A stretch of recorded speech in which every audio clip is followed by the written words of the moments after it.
Hello friends, welcome back to civil easy. और आज से हम स्टार्ट करने जा रहे हैं फर्स्ट ईयर की अप्लाइड मैकेनिक्स। तो इसमें पहला चैप्टर है इंट्रोडक्शन।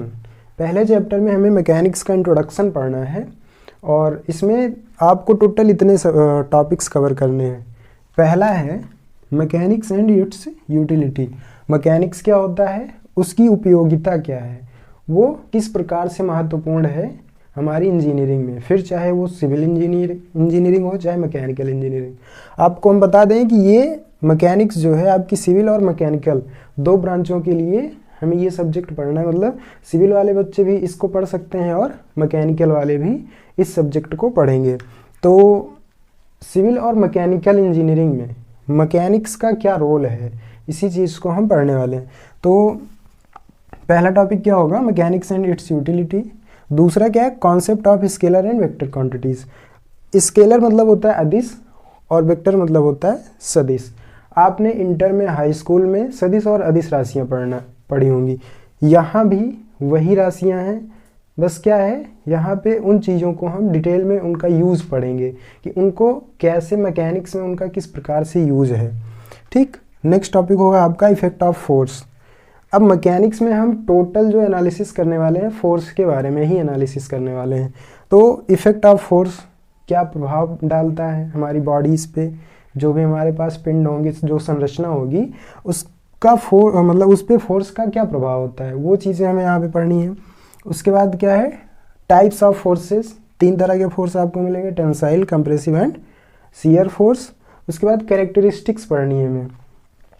फिर बात आती है रिजिड बॉडी की। रिजिड बॉडी मतलब होता है दृढ़ पिंड, कि दृढ़ पिंड पे जो फोर्सेस होते हैं वो किस प्रकार से एक्ट करते हैं, और अगर एक्ट करते हैं तो उनका प्रभाव क्या होता है, वो किस प्रकार से प्रभावित करते हैं रिजिड बॉडी को।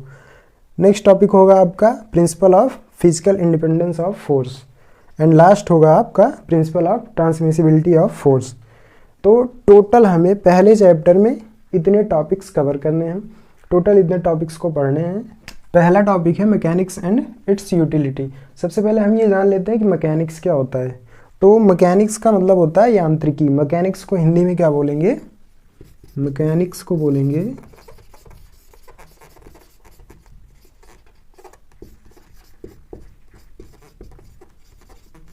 यांत्रिकी।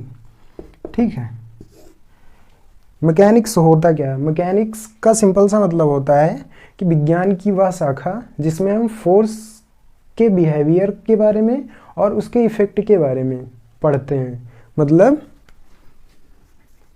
विच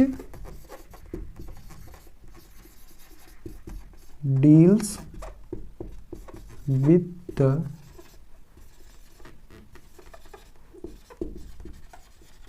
behaviour of forces and their effects on the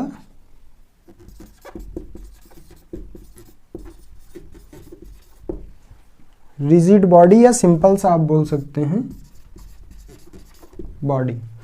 तो मैकेनिक्स में क्या है कि which deals with the behaviour of forces, मतलब फोर्स के व्यवहार के बारे में, कि अगर हम किसी भी बॉडी पर फोर्स लगाते हैं तो वो हमारी बॉडी पे क्या इफेक्ट डालेगा, क्या प्रभाव डालेगा, उसके बारे में हम पढ़ेंगे।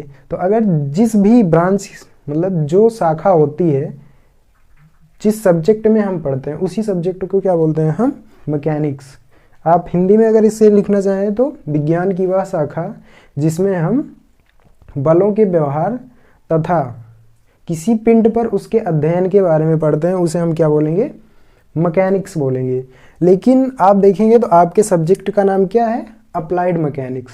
ठीक है, तो अप्लाइड मैकेनिक्स और मैकेनिक्स में डिफरेंस क्या होता है, ये तो होता है सिंपल कामों के लिए। जब आप फोर्सेस का एनालिसिस करते हैं, फोर्सेस की एनालिसिस करते हैं उसके, तो क्या होगा, वो मैकेनिक्स कहलाएगा। लेकिन जब उसी मैकेनिक्स का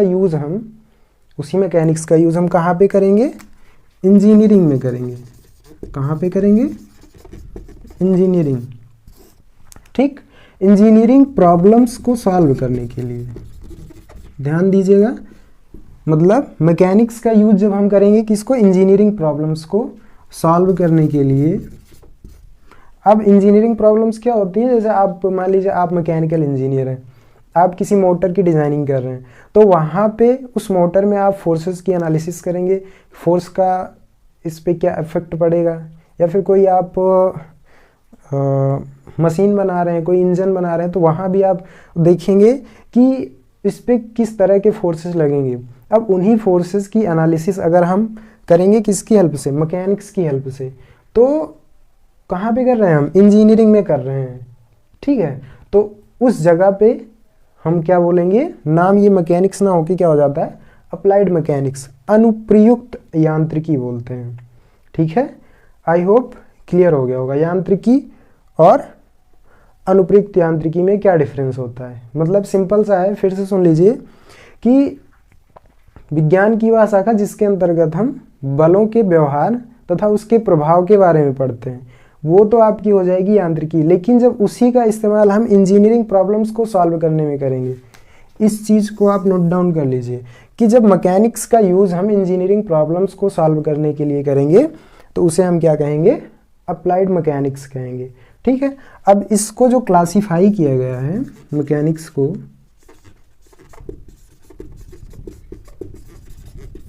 इसको 3 पार्ट में डिवाइड किया गया है।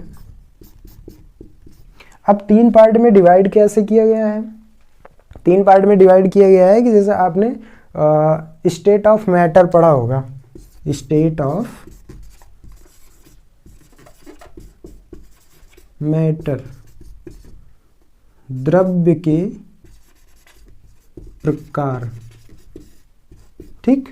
आपने द्रव्य के विज्ञान में आपने द्रव्य के प्रकार पढ़े होंगे, ठोस, द्रव और गैस, 2 और होते हैं, चौथा होता है आपका प्लाज्मा, और लास्ट होता है आपका बोस आइंस्टीन कंडेंसेट। लास्ट क्या होता है, बोस आइंस्टीन कंडेंसेट। तो आपने द्रव की 5 अवस्थाएं फिलहाल आपने तो पढ़ी होंगी 3 ही, कुछ लोग होंगे जिन्हें पांचों के बारे में पता होगा। अगर नहीं पता है तो देख लीजिए कि पदार्थ की टोटल 5 अवस्थाएं होती हैं, ठोस, द्रव, गैस, प्लाज्मा और बोस आइंस्टीन कंडेंसेट। तो ये तो हुई द्रव्य के प्रकार। अब इन्हीं के, अब जैसे ठोस पे जो फोर्स लगेगा अगर हम उसकी एनालिसिस करेंगे, उसके बारे में पढ़ेंगे, तो उसका नाम मैकेनिक्स ऑफ सॉलिड के नाम से होगा। सॉलिड, ठोस को क्या बोलते हैं, सॉलिड बोलेंगे। वहीं पे अगर हम द्रव के बारे में पढ़ेंगे, द्रव को क्या बोलेंगे, इंग्लिश में लिक्विड बोलते हैं। अगर हम द्रव के बारे में उन्हीं फोर्सेस की एनालिसिस करते हैं तो उसे क्या बोलेंगे हम, फ्लूइड मैकेनिक्स। क्या बोलेंगे, फ्लूइड मैकेनिक्स। और अगर ठोस पे पढ़ेंगे तो उसे क्या बोलेंगे, मैकेनिक्स ऑफ सॉलिड्स। ये mechanics of solids and fluid mechanics, ये दोनों के दोनों सब्जेक्ट मिलने वाले हैं सिविल वालों को भी और मैकेनिकल वालों को भी। आपको 3rd और 4th सेमेस्टर में मिलेंगे ये। तो नोट कर लीजिए कि mechanics of solids and fluid mechanics क्या होता है। फिलहाल इसे हम डिटेल में 3rd और 4th सेमेस्टर में पढ़ेंगे, लेकिन यहाँ से अभी आप एक थोड़ा सा ओवरव्यू ले लीजिए कि आपको अगर ठोस के बारे में पढ़ रहे हैं, ठोस पे लगने वाले फोर्सेस के बारे में पढ़ रहे हैं, तो उसे हम किस में पढ़ेंगे, मैकेनिक्स ऑफ सॉलिड्स में। और अगर द्रव के बारे में पढ़ रहे हैं कि द्रव पे जो फोर्सेस लगते हैं वो कैसे एक्ट करते हैं, उनका इफेक्ट क्या होता है, तो वो हम कहाँ पे पढ़ेंगे, फ्लूइड मैकेनिक्स के। तो मैकेनिकल में ये फ्लूइड मैकेनिक्स के नाम से सब्जेक्ट होगा और सिविल में ये HSM के नाम से होगा, ठीक है। तो ये तो बाद की बात हुई। तो क्लासिफिकेशन में पहला क्या हो जाएगा, mechanics of rigid bodies, mechanics of rigid bodies, जिसे किसके नाम से जानेंगे, मैकेनिक्स ऑफ सॉलिड्स के नाम से। दूसरा हो जाएगा mechanics of deformable bodies, and third क्या होगा,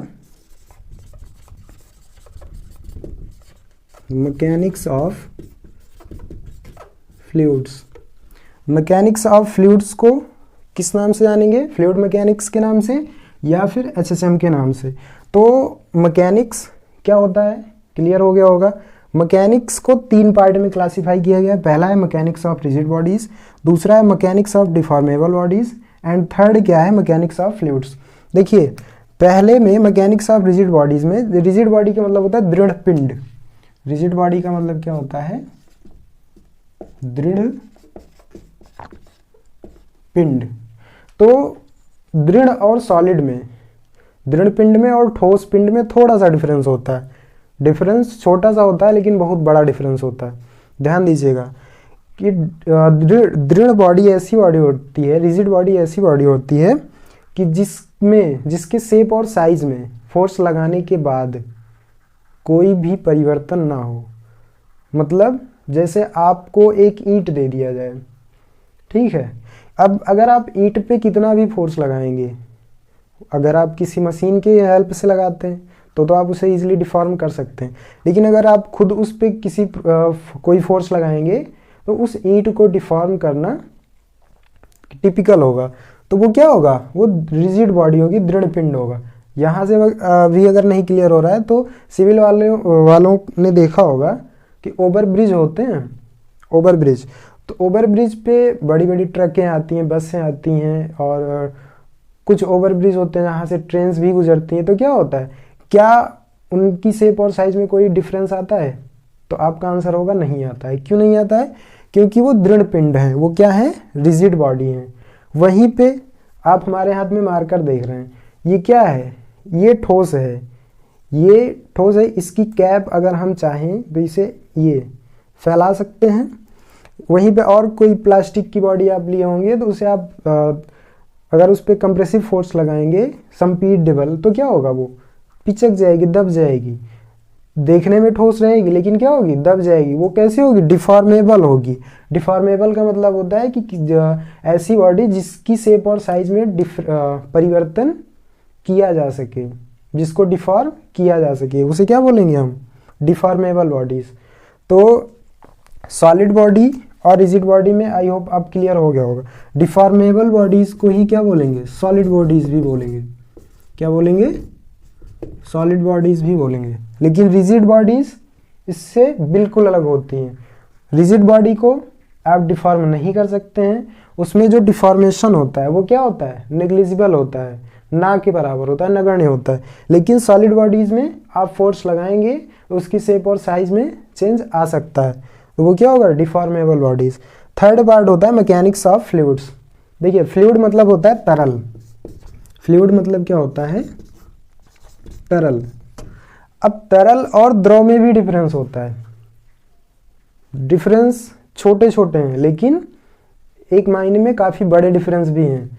आपको बहुत कम ही बताया जाता है कि द्रव और तरल में डिफरेंस भी होता है। आप सोचेंगे कि तरल में भी बहने की क्षमता होती है, एबिलिटी टू फ्लो होती है, और लिक्विड में भी एबिलिटी ऑफ फ्लो होती है, लेकिन इसमें और इसमें डिफरेंस होता है। द्रव में केवल आपके लिक्विड आएंगे, ठीक है, जैसे पानी हो गया, पेट्रोल हो गया, डीजल हो गया, तो ये सब क्या आएंगे? लिक्विड में आएंगे। लेकिन द्रव में तरल में आपका लिक्विड के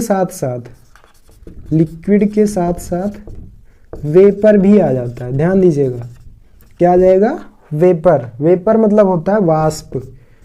क्या होता है? वाष्प या भाप। तो अब आप कहेंगे कि भाप तो गैस हो गई, गैस तो होती है, गैस का टाइप होता है, लेकिन भाप में क्या होता है? मॉइस्चर कंटेंट भी पाया जाता है, भाप में नमी भी पाई जाती है। आपने देखा होगा जब पानी गर्म किया जाता है और उसे किसी बर्तन से ढक दिया जाता है तो उसकी तली पे वो भाप जाके जम जाती है और बूंद बूंद का रूप ले लेती है, तो वो किस में बदल जाती है? तरल में बदल जाती है। तो तरल में वाष्प भी आ जाएगा, ठीक है, और लिक्विड में, द्रव में केवल पानी, पेट्रोल, डीजल, कैरोसिन, ये सारी चीज़ें, ठीक है। तो आई होप अब क्लियर हुआ होगा। तो फ्लूइड और लिक्विड इन दोनों में डिफरेंस होता है। तो अगर हम तरल के बारे में पढ़ेंगे, उसके ऊपर लगने वाले फोर्सेस के बारे में पढ़ेंगे, तो जिस ब्रांच में पढ़ेंगे, जिस साइंस में पढ़ेंगे, वो क्या होगी? मैकेनिक्स ऑफ फ्लूइड्स कहलाएगी। ठीक है, फिलहाल ये हमें 3rd या 4th सेमेस्टर में पढ़ने को मिलेगा, तो वहाँ पे हम डिटेल में इसे अच्छे से पढ़ेंगे। अभी हम क्या पढ़ रहे हैं, मैकेनिक्स। ठीक, तो मैकेनिक्स क्या होता है, क्लियर हो गया होगा। क्लासिफिकेशन 3 होते हैं, mechanics of rigid bodies, mechanics of deformable bodies, mechanics of fluids. Rigid body क्या होती है, क्लियर हो गया। डिफॉर्मेबल बॉडी क्या होती है, क्लियर हो गया। फ्लूइड्स क्या होते हैं, क्लियर हो गया। अगर इनमें से कोई भी टॉपिक क्लियर नहीं हुआ होगा तो आप कमेंट बॉक्स में जाके लिख सकते हैं, हम आपको दोबारा उसे एक्सप्लेन कर देंगे। ठीक है, तो आज के लिए बस इतना ही। मिलते हैं नेक्स्ट वीडियो में, तब तक के लिए जय हिंद, जय भारत।